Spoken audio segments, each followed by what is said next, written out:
What is nanotechnology, and why should you care?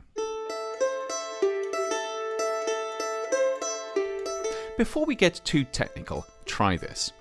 Pick up something that's close to you. Anything. It might be a glass, or a smartphone, or even a t-shirt. It doesn't really matter what. Now, think about what this thing does well.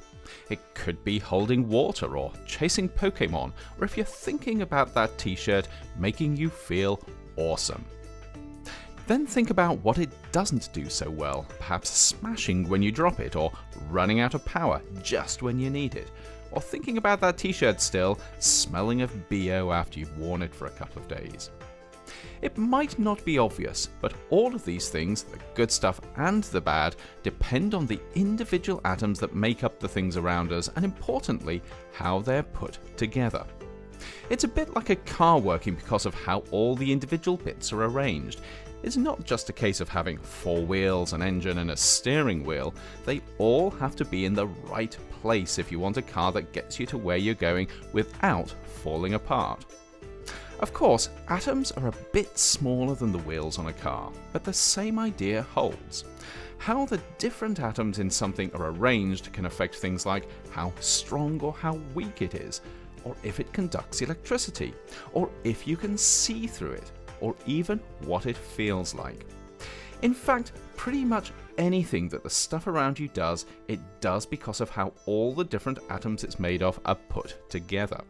And this includes the things that you don't want stuff to do, like breaking, or smelling, or running out of power.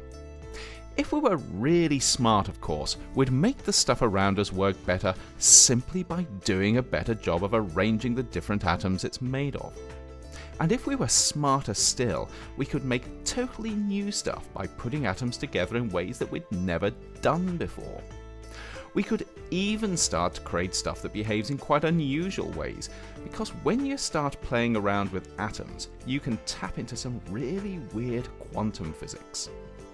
The trouble is, atoms are really small, more than 1,000,000 times smaller than the tip of your pinky finger, and that means they're not that easy to work with.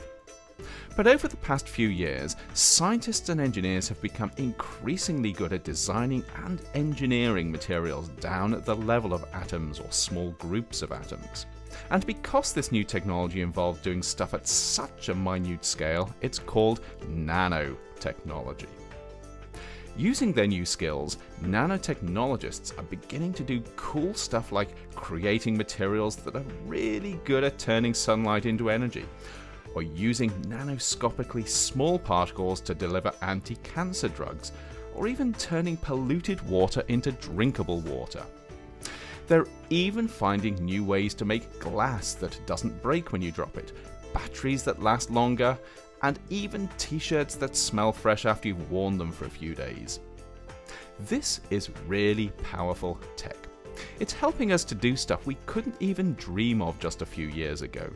But because nanotechnology is so powerful, we need to be really careful how we use it, just in case we end up causing more problems than we solve. The last thing we want is to make better solar cells that also destroy the environment, or design more efficient water filters that just happen to cause more pollution. Because of this, scientists and others are working hard to make sure we develop and use nanotechnology responsibly. But this isn't just down to nanotechnologists. It's something everyone can be part of, because at the end of the day, it's up to us to decide just how much we want nanotechnology-enabled products and what we're willing to put up with to get them.